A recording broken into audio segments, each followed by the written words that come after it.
आप लाइफ में किसको किसको आई लव यू बोले हैं कभी भूले नहीं। कौन कौन आईक्यू लेवल क्या होता है? देखिए आईक्यू लेवल क्या होता है, अच्छा क्वेश्चन है। आप बस इसका जवाब दे लेने दीजिए फिर पूछे आईक्यू लेवल क्या होता है। ब्रेन का सबसे महत्वपूर्ण हिस्सा जो होता है सेरिब्रम होता है। सेरिब्रम ही हमारी मेमोरी को कंट्रोल करके रखता है। जिसकी मेमोरी अच्छी होती है उसे पढ़ाई लिखाई की चीजें, हर चीजें याद रहती हैं। तो इसको नापने का भी कोई ना कोई एक यूनिट होना चाहिए ना। जैसे हम आपको गेहूं देंगे तो तुरंत ही उसको किलो में नापिएगा, चावल देंगे तो किलो में नापिएगा, कपड़ा देंगे तो मीटर में नापिएगा, गैस देंगे तो वॉल्यूम में नापिएगा, एमएल में नापिएगा, लीटर में पानी नापिएगा। उसी तरह से हम कितना देर याद रखते हैं इसको काटेक्स में नापते हैं। जिसका काटेक्स ज्यादा उसको कहते हैं कि ससुरा बहुत ही इसका दिमाग तेज है, यानी इसका आईक्यू लेवल ज्यादा है। और जिसका काटेक्स यानी याद रखने की क्षमता कम है उसे कहते हैं कि इसका काटेक्स कम है, यानी आईक्यू लेवल इसका कम है। समझ में आ गया कि नहीं आ गया? किसी को दिक्कत? अब हम आपको एग्जांपल देते हैं। आपकी लाइफ में बहुत सारे टीचर आए होंगे। कुछ टीचर आपको नोट्स खोल के पढ़ाते हैं। कोनो किताब उताब नहीं है जी? हाँ, कोनो किताबें ना है, खाता बुक वे देना यार, इसी को समझा देते। देखो ये हिसाब किताब वाला किताब है। दिवाली के समय हिसाब किताब फाइनल होता है ना सबका, सैलरी उलरी का। तो कुछ टीचर को देखेगा ना तो ऐसे एक किताब लेके रखे रहेंगे लोग और इसी में देख के पढ़ा देंगे। बाबू देखो नर्वस सिस्टम का 2 पार्ट होता है, 2 ना 3 होता है। नर्वस सिस्टम का 3 पार्ट होता है। ऐसे लोगों का मतलब ये खाता बुक रख दो भाई, इसका हिसाब दिवाली में हो जाएगा। तो ये ऐसे लोगों का इस आईक्यू लेवल कम है। लेकिन कुछ लोगों को देखेंगे आप, उनको किताब उताब से मतलब नहीं होता है। जैसे आप इलाहाबाद यूनिवर्सिटी कभी जाइए तो देखिए, या बड़े टीचर आईआईटी वगैरह जाएंगे, बहुत एकदम टीचर आते हैं आराम से, कोई नोट सोर्स कुछ नहीं, आया पढ़ा रहा चालू किया, एकदम मस्त एंजॉय करके चला गया। तो इनका आईक्यू लेवल ज्यादा होता है। आईक्यू लेवल बढ़ाने के लिए हम आपको बताए भी थे, दिमागीन खाइए अच्छा रहता है। एक ही तरह की सोच मत सोचिए, अच्छा रहता है। समझ आ गया? प्यार वगैरह के चक्कर में मत रहिए, अच्छा होता है। देखिए प्यार मोहब्बत आपको हो ही जाता है, ये उम्र की गलती है।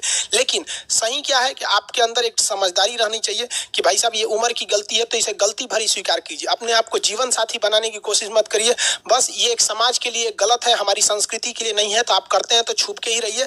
एक इस लेवल के रखिए कि भाई हमारी लाइफ अलग है, तुम्हारी लाइफ अलग है, तुम टेम्पोररी आए हो, नहीं तो इसमें चल जाओगे। लेकिन अगर ये प्रेम मोहब्बत में पड़ेंगे तो हाइपोथैलेमस एक्टिव होगा, पूरा नर्वस सिस्टम को चौपट कर देगा। समझ में आ गया कि नहीं? आईक्यू लेवल क्या होता है? अब आप बताएंगे आईक्यू लेवल किसका अच्छा है, आईक्यू लेवल कैसे बढ़ाएंगे? तो याद रखिए आईक्यू लेवल बढ़ाने के लिए सोने से पहले का आधा घंटा बहुत जरूरी होता है। सोने से पहले आधे घंटे दिन भर में जितना काम किए हैं उसको सुबह से रात तक देखते रहिए। एक बार रिवाइज मारिए कि सुबह उठे थे, ये किए थे, इसके बाद पढ़े थे, क्या क्या पढ़े थे।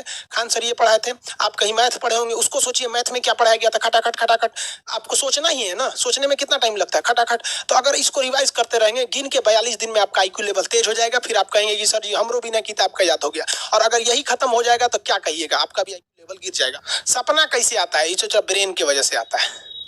थके नहीं रहेंगे ना, नींद अच्छी नहीं रहेगी तो सपना आने लगेगा, क्योंकि ब्रेन कभी रेस्ट नहीं करता है। टॉपिक भूल जाते हैं, मतलब आपके दिमाग में दूसरा टॉपिक चलता है। आप लाइफ में किसको किसको आई लव यू बोले हैं कभी भूले नहीं। कौन कौन आपको मारा है या कुछ उल्टा सीधा बोला नहीं बोलते। रीजन क्या? आप कितनी बार किसी चीज को रिवाइज मारते हैं। 21 दिन के अंदर अगर आपका दिमाग कभी किसी चीज को रिवाइज मार दिया ना तो फिर वो भूले नहीं देगा अगले 2 महीने तक। यानी हर 21 दिन पे उसको रिवाइज मारते रहिए। और अगर हर 7 दिन पे मारेंगे ना तो वो एकदम फिक्स हो जाएगा, एकदम फिक्स हो जाएगा। हम लोग को क्या है भैया, दिन रात पढ़ाते आदमी पगला जाता है। इसलिए आपको नींद में भी पूछेगा खान सर स्वायत्त तंत्रिका तत्व किसे कहेंगे? स्वायत्त में कुछ नहीं आएगा, ये आ जाएगा आपका सिंपैथेटिक और पैरासिम्पैथेटिक, बस यही आ जाएगा। क्यों इतना जल्दी रिवाइज मारा आदमी कि हमारा सब कॉन्शियस माइंड में घुस गया है। सब कॉन्शियस, देखिए कॉन्शियस माइंड उसे कहते हैं जिस पर हमारा कंट्रोल रहता है। जैसे हमसे कोई पूछेगा कि आप ये अगर पूछेंगे कि खान सर जो 1 हफ्ता क्लास नहीं लिए थे कहाँ थे, तो हम सोचने लगेंगे ये स्टूडेंट है, इसे हर बात क्या बताएगा आदमी कि किस डॉक्टर के पास थे, कहाँ गए थे। नॉर्मल बोल देंगे बाबू थोड़ा सा मेडिकल हेल्थ इशू था इसलिए चले गए। लेकिन अगर मम्मी पापा पूछेंगे तो हर चीज बताएंगे। तो जो चीज हमारे कंट्रोल में नहीं रहता है वो उसे क्या कहते हैं, सब कॉन्शियस माइंड। जैसे कोई हमारा नाम पूछेगा खटाक से बता देंगे खान सर, समझ में आ गया कि नहीं? ओरिजिनल नाम तो आपको भी नहीं बताते हम लोग यहाँ पे। तो सब कॉन्शियस माइंड में घुसा दीजिए जो चीज। जैसे आप स्टेशन पे उतरिए या बस स्टैंड पे उतरिए, अपने घर जाने के लिए कभी रास्ता याद किए हैं? हाँ, इसके बाद दाहिने मुड़ना है, बाएं मुड़ना, आप फोन पे बतियाते भी चले जाते हैं। तो जब कभी किसी चीज को बहुत बार रिवाइज मार देते हैं तो वो चला जाता है सब कॉन्शियस माइंड में, फिर आपको याद करने की जरूरत नहीं है। सपना कैसे आता है? जब आपकी नींद अच्छी नहीं होती है तब। नींद प्रॉपर लिया कीजिए, नींद में कोई कमी नहीं आनी चाहिए। आप जिस दिन बहुत ज्यादा थके रहेंगे उस दिन कोई सपना नहीं आता है। हम लोग का जब ऑफलाइन क्लास रहता था सुबह 7 बजे से रात 9 बजे तक पढ़ाता था आदमी, जो ने करवट सोता था उधर उठ जाता था, सपना का नाम ही नहीं आता था। समझ रहे? एक चीज पूछ रहे हैं सर, कोमा क्या चीज होता है और सर दर्द क्यों करता है? जब भी आपके बॉडी में ऑक्सीजन की कमी आएगी वो चीज दर्द करने लगेगा। जैसे आप दौड़ेंगे तो आप सांस ज्यादा नहीं ले पाते, ऐसे लेते हैं तो बॉडी में सांस नहीं पहुंच पाता और हाथ पैर में आपके लैक्टिक एसिड जम जाता है, जिसलिए दर्द करने लगता है। तो जब कभी भी मेहनत करने लगेंगे या फिर एक दब हो जाएगा तो ब्रेन दर्द करने लगता है। दूसरा, कोमा क्या होता है? ब्रेन हमेशा वर्किंग करते रहता है, अगर वो रेस्ट में चला गया तो उसी को कोमा कहते हैं। अब परमानेंटली रेस्ट में चला गया तो मरिए जाएंगे। बेहोशी में क्या होता है कि ब्रेन और स्पाइनल कॉर्ड का संपर्क टूट जाता है, ब्रेन और स्पाइनल कॉर्ड का संपर्क टूट जाता है, तो उसी को क्या कहते हैं? बेहोश हो गया। पानी उनी छिड़केंगे ना तो स्पाइनल कॉर्ड में उसमें संपर्क जुड़ जाएगा, लेकिन ब्रेन और स्पाइनल कॉर्ड काम ही नहीं कर रहे हैं तो कोमा में चलेगा। कोमा को हाफ डेथ कहा जाता है, आधा मरा हुआ व्यक्ति है। जो व्यक्ति कोमा में चला जाता है ना, कोई जरूरत नहीं है, जरूरी नहीं है कि वापस आएगा ही आएगा, लेकिन बेहोश है तो कोई दिक्कत नहीं, पानी फेंकिए मार देगा उसको। कहते हैं लोग बिहार में लोग